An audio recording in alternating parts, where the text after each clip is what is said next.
Welcome back, Titan fans. It's been a long time since I've done a Titan video. It's probably been about a year since I put one out. I did try and make a few, but that's when YouTube changed all their policies. They took off the video editor. I had a couple of clips that I was going to put together, but all of a sudden I didn't have a video editor anymore. And my channel was also demonetized, which was discouraging.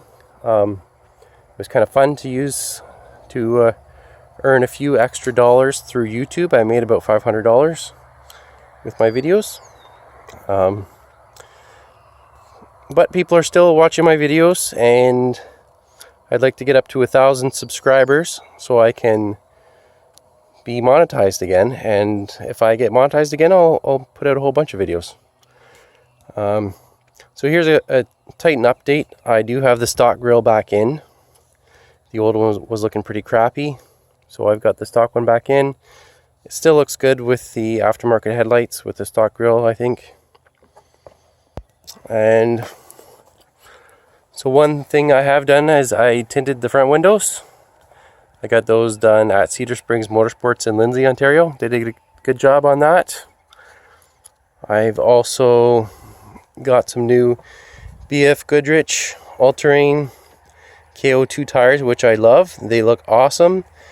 They are the stock size on this truck, which are 33 inches. They're 275, 70, 18. The traction in snow has been great. Traction in ice has been great. So far I love them. I've done a few trips with them pulling a trailer. They've been great. And then I've also put a new catback exhaust on here. So I'm going to do a separate video on that. And stay tuned for that video. Thanks for watching. See you later.